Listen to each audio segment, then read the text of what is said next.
pour le cinéma.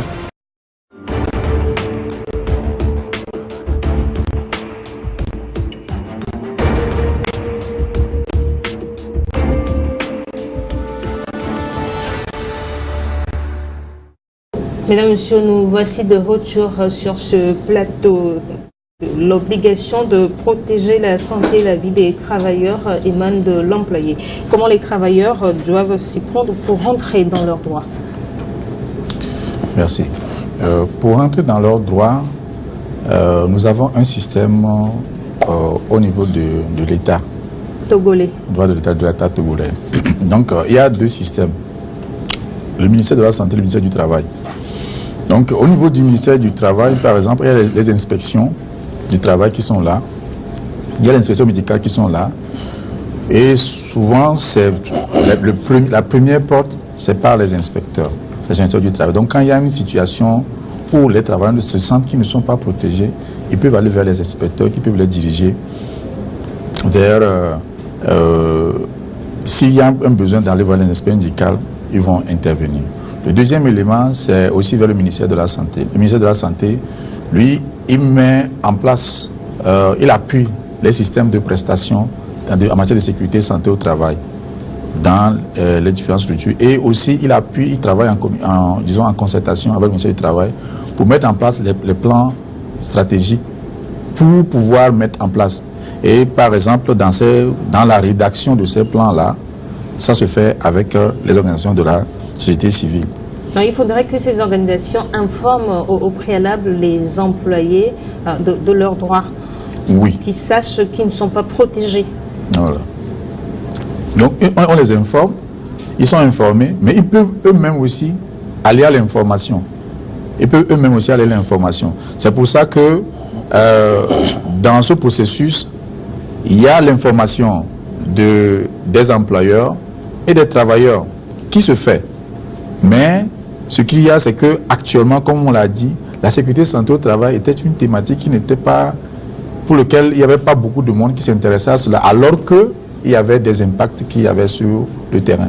Mais au moins, lorsqu'on a un problème de sécurité santé au travail, au moins une maladie, un accident qui est lié au travail, si vous avez une inspection dans la zone, c'est la première porte par laquelle vous pouvez aller. Maintenant, après, si par exemple, si vous tombez au niveau du ministère de la Santé, on peut vous envoyer vers le ministère.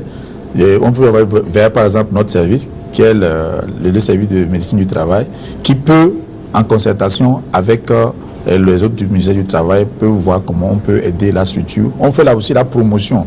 Parce que ce n'est pas seulement de faire le contrôle, mais il faut faire comprendre aux gens l'importance de la sécurité santé au travail. Voilà. Quelles peuvent être les incidences économiques d'une mauvaise gestion de la sécurité de la santé au travail?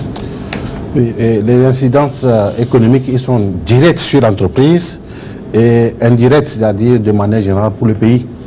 Directement sur l'entreprise, nous l'avons dit, lorsque il y a un accident du travail dans votre entreprise, la loi fait obligation à l'employeur de pouvoir prendre la responsabilité de faire traiter la personne et même payer les indemnités s'il arrivait que la personne devient invalide.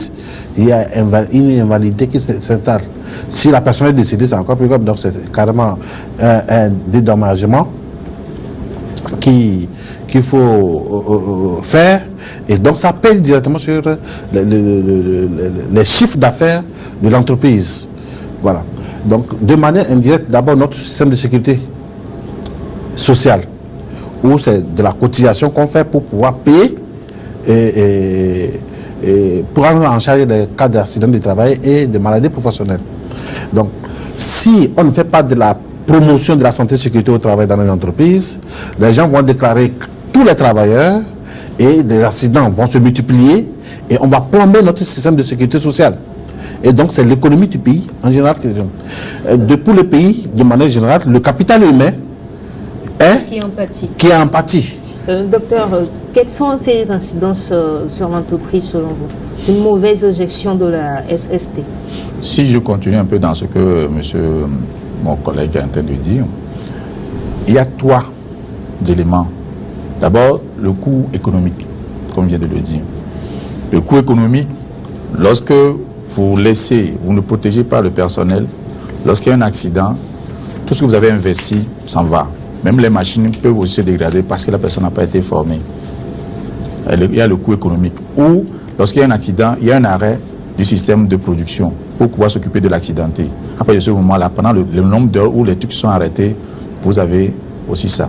C'est pas aussi évident que ça, parce que le chômage est là. Il y a des gens qui sont dans une file, qui attendent qu'on les insère. Oui, mais dans ce moment-là, la personne que vous avez, par exemple, envoyée quelque part, voilà une nouvelle machine qui vient d'arriver.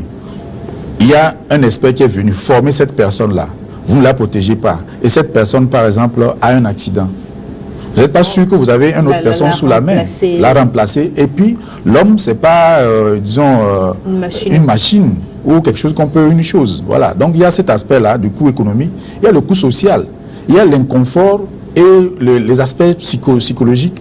Le fait de trouver un camarade ou le fait de trouver un collègue qui a un accident, il y a l'impact que ça a. Ça crée un malaise. Et les gens aussi, parce qu'ils ont une perturbation, ils ne peuvent pas aller de l'avant. Et troisième élément, il y a un coût par rapport à l'image, au marketing.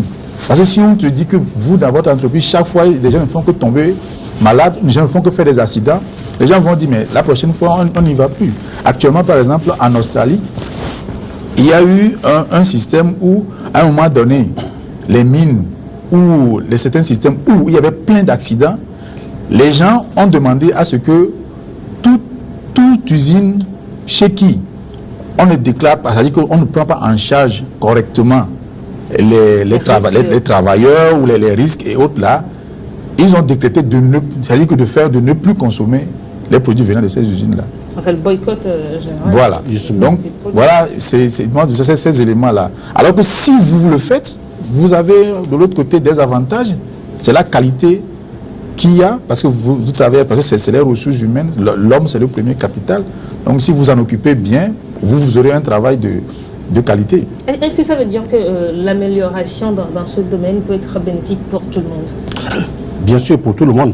Comme on l'a démontré, d'abord pour l'État, pour le développement du capital humain, la croissance économique, on aura des entreprises en bonne et due forme qui font de la production sans pour autant risquer de faire plomber leur productivité.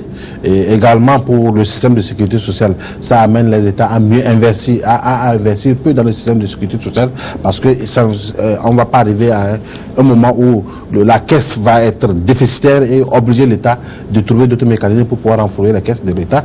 Et donc, de manière globale, même le travailleur aussi, il continue, en bénéficier. Et comment alors arriver à une bonne gestion de la sécurité de la santé au travail? Oui, d'abord pour arriver à une bonne gestion, c'est qu'on puisse mettre un cadre juridique bien calé qui permet de promouvoir quand même cette discipline de santé et sécurité au travail. Et ensuite, c'est de pouvoir mettre les instruments qu'il faut en place pour faire la promotion. Nous avons déjà la Caisse nationale de sécurité sociale qui doit mettre en place aussi un système de contrôle pour voir si vraiment dans les entreprises il y a la santé et la sécurité sociale, tout est respecté. Et il y a le service de médecine du travail, le service de santé et sécurité au travail aussi qui doit être développé, comme mettre des moyens avec des ressources humaines et avec des antennes à l'intérieur du pays qui permettent de descendre en entreprise.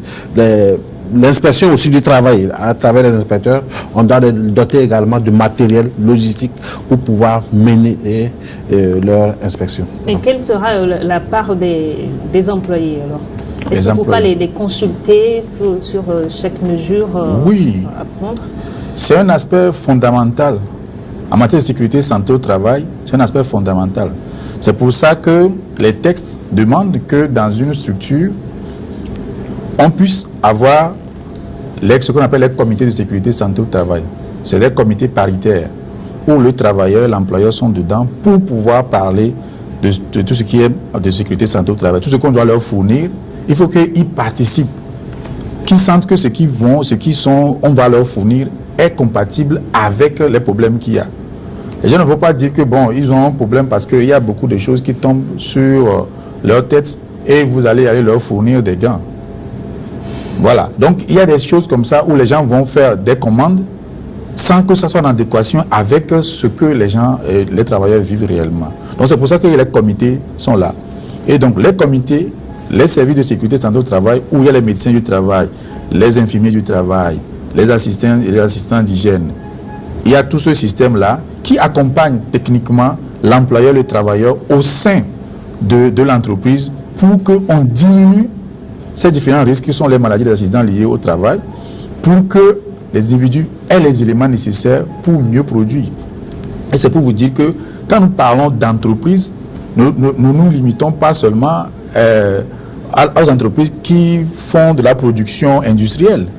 Il y a aussi ceux qui font les services, dont les services comme les médias, la même chose comme l'État, l'administration. Il y a des travailleurs, donc des travailleurs du public comme du privé. Donc la sécurité santé au travail, en fait, c'est pour tout le monde. Donc quand on le met en place de manière à ce que ça puisse protéger l'ensemble des travailleurs. Et quand l'ensemble du pays, et quand l'ensemble des travailleurs est bien protégé, je vous dis, c'est l'épanouissement économique qui est en avant. L'Organisation internationale du travail plaide pour une coalition mondiale sur la sécurité et la santé au travail. Qu'est-ce que cela sous-entend? Une coalition mondiale sur la sécurité et la santé au travail. Je pense que aujourd'hui, la sécurité et la santé au travail, c'est, disons, ça a un enjeu économique important.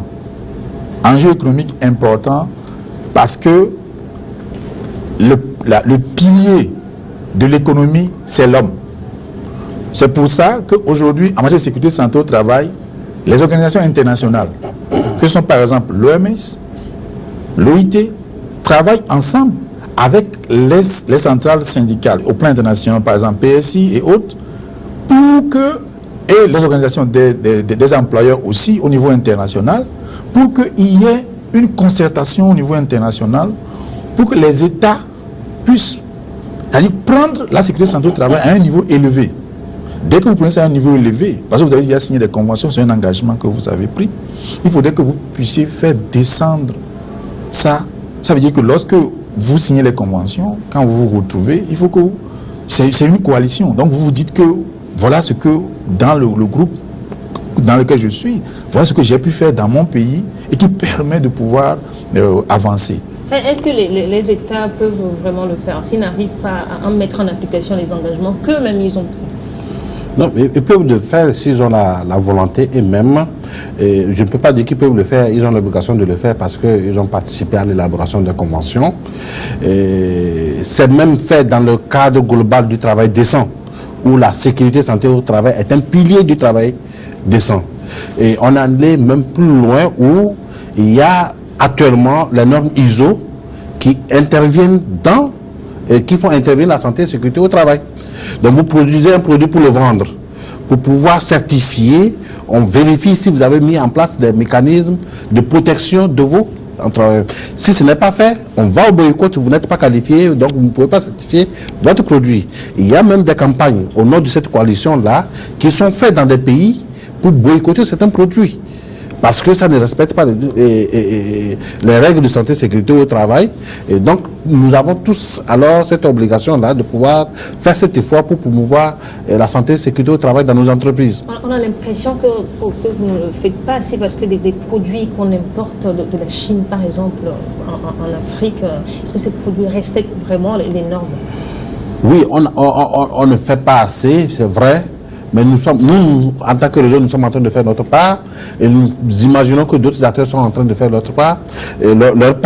Mais nous avons voir que cette émission, par exemple, qui participe à l'éveil de la population, peut aussi être un élément qui peut amener tout le monde à pouvoir se dire qu'il faut faire évoluer le secteur. En Europe, des plans ont été mis en place afin de récompenser financièrement les organisations disposant d'un lieu de travail sûr. Est-ce qu'il faudra motiver les entreprises togolaises ou africaines elles aussi? Oui, je pense que c'est des aspects qui sont possibles que les États peuvent faire. C'est-à-dire qu'on est dans un système où ce n'est pas seulement le contrôle qui permet aux gens de changer. Ce n'est pas seulement en faisant le gendarme derrière les gens qui permet de changer, mais en faisant prendre conscience aux gens que ce qu'ils sont en train de faire, c'est bien pour eux, même et pour le reste de la population, et en payant des moyens d'émulation. Entre-temps, la Caisse de sécurité sociale faisait ce qu'on appelle la nuit de la prévention, où les entreprises qui avaient des comités de sécurité santé au travail et qui avaient moins d'accidents pendant l'année étaient récompensées. Ça, par exemple, c'est des éléments. Et entre-temps, bon, nous, par exemple, au niveau, on avait lancé un projet au niveau du ministère de la Santé sur la sécurité santé au travail dans le secteur de la santé, qui est le HealthWise, où on avait prévu au cours ce qui n'a pas encore été fait, certes, mais on avait prévu pouvoir voir les structures hospitalières qui essaient de protéger le plus leurs employés peuvent être récompensés. Et il y a même eu une structure hospitalière dont je vais taire le nom ici, qui, parce que la personne a bien aménagé le cadre et s'occupe bien de son personnel, elle a été primée par les travailleurs eux-mêmes. Est-ce que les États africains ont ces moyens-là de motiver les entreprises pour une bonne gestion de la sécurité de la santé au travail? Pour finir rapidement. Oui, est-ce que les États africains ont un moyen? La question prise de manière globale, avoir les moyens justifie d'abord qu'on ait un objectif à atteindre et qu'on puisse chercher les moyens pour. Donc, lorsque vous ne savez pas où est-ce que vous voulez aller réellement, vous n'avez pas la volonté de vouloir aller, vous ne pouvez pas mettre les moyens. Donc, c'est vrai, lorsqu'on parle des États, on dit qu'ils sont économiquement pauvres. Mais si nous avons la volonté de pouvoir motiver on va se trouver ensemble les moyens pour y arriver. C'est la fin de cette émission. Merci, docteur Sylvain Kevi, d'être passé sur ce plateau. Vous êtes médecin du travail.